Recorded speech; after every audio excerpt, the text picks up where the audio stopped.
जळगाव जिल्हा बँकेच्या बैठकीमध्ये सहकार मंत्र्यांनी एकनाथ खडसेंना राष्ट्रवादीमध्ये येण्याची ऑफर दिली आहे। राष्ट्रवादीचे जिल्हाध्यक्ष संजय पवार यांनी खडसेंनी ही ऑफर दिलेली आहे आणि सहकार मंत्री बाबासाहेब पाटलांनी त्यांना दुजोराही दिला आहे। शरद पवार आले तर आपण सुद्धा राष्ट्रवादीमध्ये येईल असं उत्तर एकनाथ खडसेंनी संजय पवारांना दिलंय।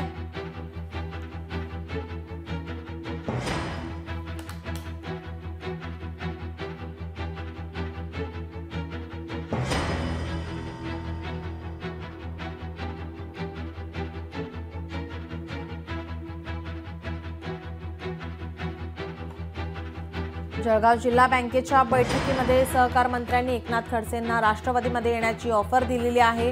राष्ट्रवादीचे जिल्हाध्यक्ष संजय पवार यांनी ऑफर दिली आहे आणि सहकार मंत्री बाबासाहेब पाटलांनी त्याला दुजोराही दिलाय। शरद पवार आले तर आपण सुद्धा राष्ट्रवादीमध्ये येणार असं उत्तर एकनाथ खडसे यांनी संजय पवार यांना दिलेलं आहे।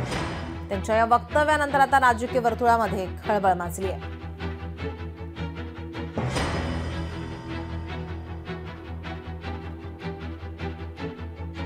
एकनाथ खडसेंना आता ऑफर देण्यात आलेली आहे, राष्ट्रवादीमध्ये येण्याची ऑफर दिली गेली आहे।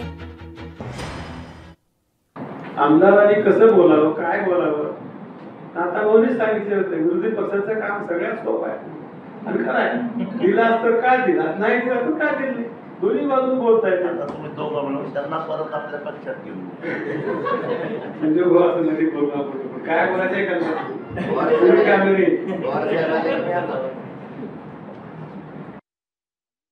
येण्याच्या संदर्भामध्ये ज्यावेळेस शरद पवार साहेबांकडून अजितदादा गट वेगळा झाला त्या कालखंडामध्ये मला आपले आमदार मिटकरी साहेब वगैरे यांच्या माध्यमातून ऑफर आली होती की तुम्ही अजितदादा गटामध्ये या, परंतु त्या कालखंडामध्ये मी शरद पवार साहेबांची साथ सोडणार नाही असं त्यांना सांगितलं होतं आणि विनंती केली होती की मी शरद पवार साहेबांबरोबरच राहणार आहे आणि आजही मी शरद पवार साहेबांबरोबर आहे, उद्या मी शरद पवार साहेबांकडेच राहण्याचा प्रयत्न।